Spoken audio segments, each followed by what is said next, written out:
Coucou tout le monde et bienvenue dans cette toute nouvelle vidéo. Je suis super contente de me retrouver comme siempre. Alors today on se retrouve dans un marché qui s'appelle le Nishiki Market. C'est précisément un marché de seafood. Ce Shotengai, c'est plus de 100 restaurants et boutiques. Et un Shotengai, c'est une longue rue qui est couverte comme ceci. Ce marché est considéré comme la Kyoto Kitchen. Pourquoi? Parce qu'il propose de la fraîche seafood, des ustensiles, des couteaux, des pâtisseries, des sushis. On en a pour tous les goûts. Il s'agit vraiment de la cuisine de Kyoto. Ici, tout est local, rien à importer. À part peut-être j'ai des réserves pour les ustensiles ou encore les souvenirs. Coucou la Chine, maybe. Alors c'est un marché qui date de 1310 et il n'a jamais fermé. Et à la base c'était une famille qui avait un marché de poissons. Et ensuite plusieurs personnes se sont installées et est devenu ce gigantesque Shotengai.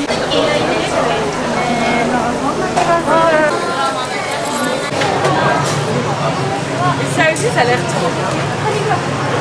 Ici c'est l'octopus que j'avais cuisiné quand j'étais à Séoul et qui bougeait plus. Ils sont super beaux ces ustensiles là de cuisine. Et alors là-bas on a tous les knives. C'est trop mignon, la Fuji Apple. Et alors ici le prix des fruits et des légumes c'est vraiment indécent. Regardez, c'est made in Japan. Donc ça, we can trust them. Par contre, je sais pas si c'est un kimono pour bébé ou pour chien. Parce qu'ici, il y a de tout. On est au Japon.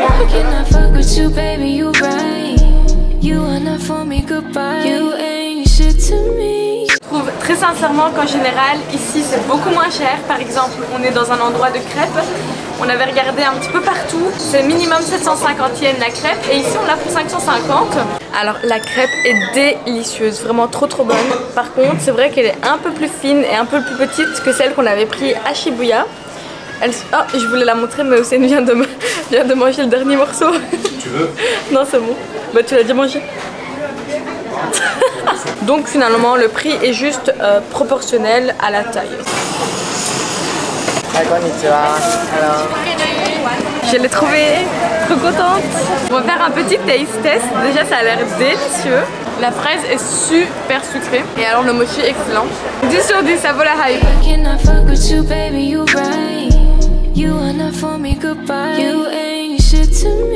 Alors on vient de finir le Nishiki Market. Franchement c'était assez chouette, j'ai bien aimé.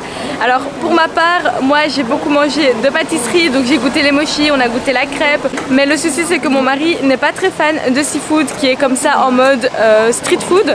Ça dépend de ce que vous aimez. Moi pour moi ça me pose pas forcément de problème tant que je vois la façon dont les choses sont cuites, d'où elles proviennent, si ça sort d'un frigo directement, etc.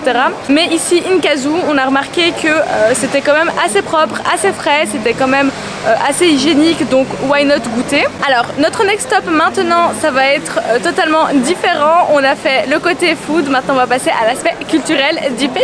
Il fait une chaleur incroyable. Du coup on est parti au 7-Eleven acheter ça.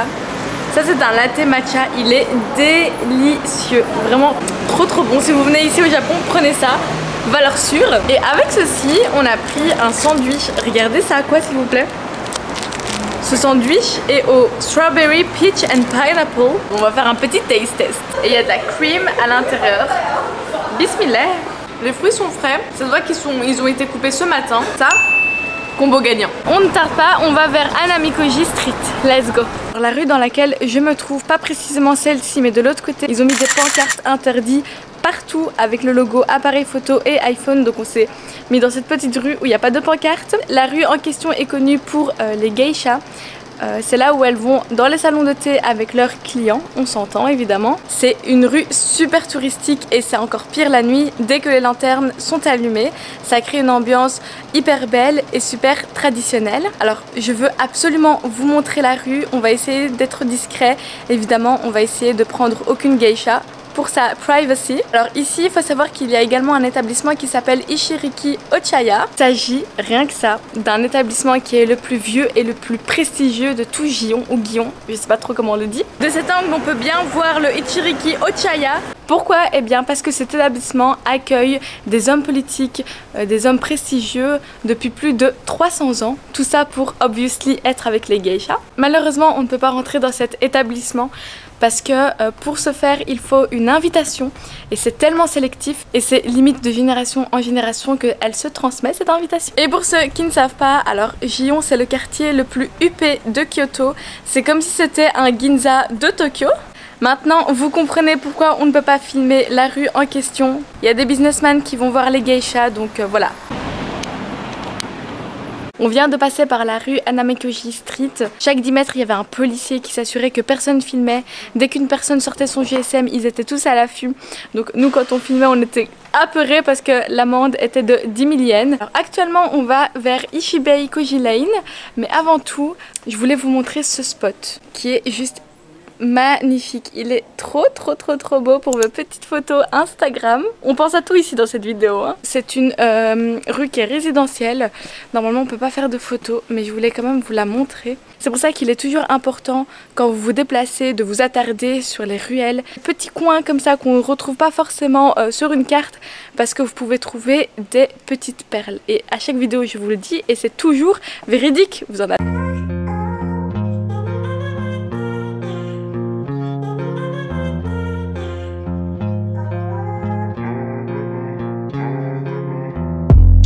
Koji Lane, donc le spot touristique que l'on voit partout sur Kyoto. Mais guys, moi je vous conseille, parce que je suis votre guide numéro 1, n'est-ce pas, de vous rendre dans cette rue là. Donc c'est la rue dans laquelle je me situais juste précédemment, parce que 1, il n'y a personne, de 2, c'est encore beaucoup plus beau, et de 3, vous avez un spot photo spectaculaire. Donc voilà, petit conseil du jour. Dans la même rue, on a vu un petit coin qui vendent des dango. Hello, yeah, bye bye. Ok, c'est parti pour le taste test, obviously.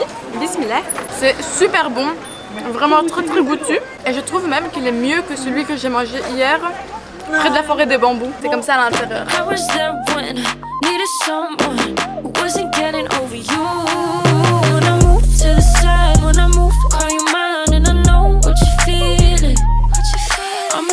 En haut il y a des tatamis et tous les touristes ont vu qu'on pouvait s'installer par terre, donc ils se sont mis n'importe où. Ils ont bloqué les toilettes, ils ont bloqué toutes les entrées importantes.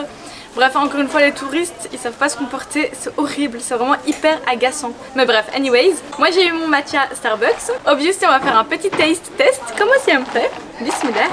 Hyper délicieux. Le Starbucks ici est magnifique et c'est le seul au monde qui est comme ça, qui a ce cadre là et cette ambiance là, c'est juste splendide. Je me trouve actuellement à Sanenzaka, qui est une petite rue piétonne et très touristique comme vous pouvez l'apercevoir. Cette rue est juste à côté du temple Kiyomizu-dera que l'on verra juste par la suite. Alors ici, c'est l'endroit où vous pouvez croiser des geishas et des maiko. Obviously, c'est tellement touristique qu'elle ne veut pas sortir aux heures de pointe pour croiser toute cette foule là. Je me suis éloignée parce qu'il y avait tellement de bruit dans la rue précédente. Alors, je vous disais que dans cette rue là, il y a plusieurs maisons de thé. Et moyennant quelques milliers de yens, on peut voir également une cérémonie du thé. Il me semble également que le nom de cette rue signifie la bonne livraison. Et si cette rue a pris ce nom, c'est parce que l'impératrice Komyo voulait un enfant et un moine lui a promis un enfant si elle continuait à croire à Kannon, qui est un de leurs dieux il me semble. Et le soir même, dans son lit, sur son coussin, elle a trouvé une statue de Bouddha. Et donc, logiquement pour elle, elle a appelé cette rue la bonne livraison parce qu'elle habitait là du coup. Donc voilà, en plus de vous donner des informations, c'est gratuit, ça vient du cœur.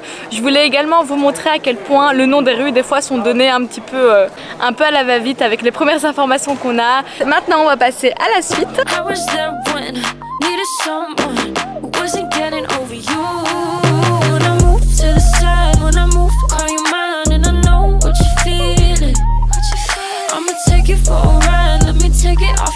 Alors malheureusement pour nous, Kiyomizu est en rénovation. Ils ont quand même permis d'entrer, sauf que nous on veut faire une expérience qui est bonne mais qui n'est pas limitée. Donc on n'ira pas du tout, mais je vais quand même vous raconter son histoire. Alors littéralement, Kiyomizu-dera signifie le monastère à l'eau pure. Il a été créé en 778 et a été reconstruit en 1633. Il appartient obviously à la secte Osso. Je vous en avais déjà parlé lors des vlogs de Nara. Ce temple est connu pour son eau qui guérit tous les maux, toutes les maladies, etc. Ce temple est quand même construit selon une ingénierie qui est extraordinaire parce qu'il ne contient aucun clou, un temple sans clou. Il tient selon leur ingénierie du bois. C'est un temple qui est bouddhiste et il contient beaucoup de sanctuaires shintoïstes en son enceinte. Vous savez que les deux religions ont une grande histoire d'amour, même s'ils se sont séparés au début de l'ère Meiji. On dit de ce temple que si vous marchez entre deux pierres qui se nomment les pierres de l'amour, vous pouvez trouver votre âme sœur. Bon, entre nous, vous allez juste trouver un gros touriste en claquettes et en short. Alors on a cherché ces pierres de l'amour, mais on les a pas trouvées. Mais ça ne m'étonne absolument pas parce que c'est vrai que des fois dans l'histoire des temples, il y a beaucoup de choses qui sont embellies, il y a beaucoup de choses qui sont également des mythes. Donc voilà, ça m'étonnerait pas que ce soit également un petit mythe, mais ça m'étonnerait pas non plus que certains japonais aient trouvé des pierres et les considèrent comme les pierres de l'amour. Voilà Gongcha, je prends vos bubble tea partout où je vais, même à Kyoto, la preuve, sponsorisez-moi.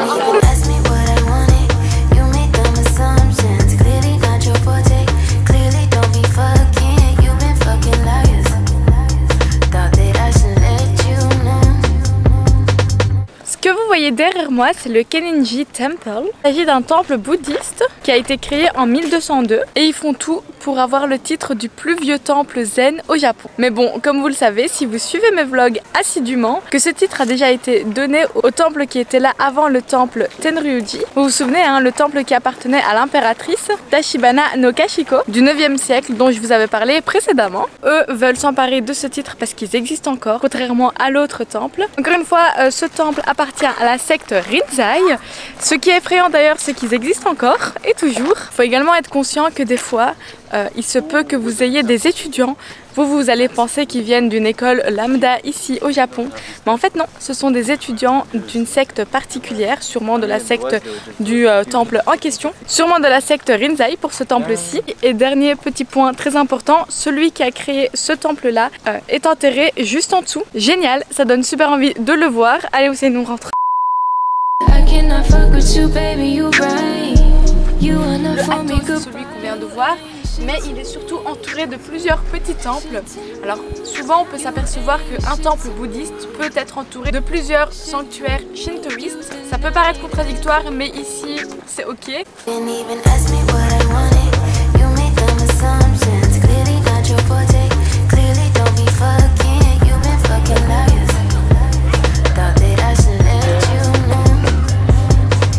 Alors ici on se trouve dans le sanctuaire Fushimi Inari Taisha. Ce type de sanctuaire, on les appelle les sanctuaires Inari. Ils sont destinés en général à Inari Okami, qui est pour eux la déesse du riz, du saké, du thé, de l'industrie, de l'agriculture et des renards. D'ailleurs, il y en a un juste au-dessus de moi. À la base, ce genre de sanctuaire était shintoïste. Puis ensuite, c'est devenu shintoïste et bouddhiste, car les bouddhistes et les sectes aimaient le concept. Ensuite, au début de l'ère Meiji, les shintoïstes ont dit qu'en fait non, c'est à eux, ça leur appartient. Et donc finalement les bouddhistes ont changé leurs croyances. C'est comme ça que ça s'est passé.